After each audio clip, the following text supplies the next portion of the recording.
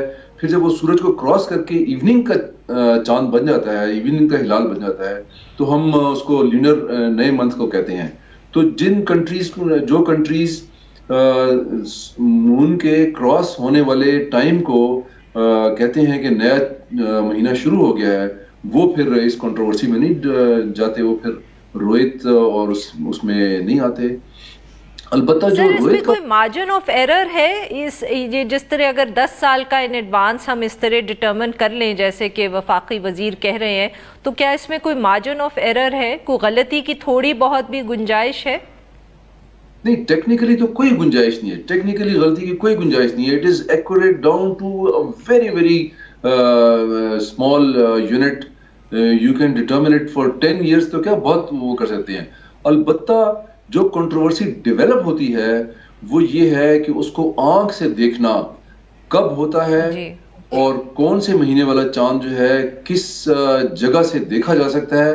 اس میں ایک نہیں, دو نہیں, 3, تقریباً 4-5 فیکٹرز ہیں جو کہ اپنا رول پلے کرتے ہیں, جس کی وجہ سے جیسے میں نے پہلے عرض کیا کسی جگہ پہ چاند نظر آ رہا ہے, وہی چاند جو ہے کسی جگہ پہ نظر نہیں آ رہا. مثال کے طور پہ آج کا جو چاند ہے, اس مہینے کا جو چاند ہے, مئی کے مہینے کا چاند, اس کی پوزیشن جو ہوتی ہے ایکلپٹک کے اوپر سورج کے ایسے اینگل پہ ہوتی ہے کہ وہ سدرن ہیمسفیئر میں جنوبی علاقوں میں, مثال کے طور پہ خط استوا سے نیچے جو جنوبی علاقے ہیں ان کے لیے فیوریبل ہوتا ہے. ہمارے ناردرن ہیمسفیئر میں شمالی علاقہ جات میں خط استوا سے اوپر کے جس میں پاکستان آتا ہے, وہاں پہ آپ کو فیوریبل چاند ہوتا ہے, ارلی پاسبلٹی ہوتی ہے سپرنگ میں, اس میں آتی ہے ونٹر کے بعد, کیونکہ چاند کی پوزیشن ان مہینوں میں سورج سے ایسے اینگل پہ ہوتی ہے کہ ہمارے علاقوں میں ناردرن ہیمسفیئر میں وہ زیادہ سٹیپ ہوتا ہے, جس کی وجہ سے وہ تھوڑے ٹائم میں چاند سے سورج سے دور ہو جاتا ہے. سورج سے دور ہونے کی وجہ سے اس کی برائٹنس تھوڑی زیادہ ہوتی ہے اور اس کو آنکھ سے دیکھنے کی پاسبلٹی بڑھ جاتی ہے. بہت بہت شکریہ مروت صاحب, بہت تفصیل سے ہمیں سمجھایا کہ یہ کیسے ٹیکنیکلی پاسبل ہے, اور ہمیں انلیس کہ کوئی بہت ضرورت ہو کہ آنکھ سے چاند کو دیکھنا ہے, کیلنڈر ڈٹرمن ہو سکتا ہے. ناظرین آج کے لیے بس اتنا ہی. We'll be back tomorrow at the same time.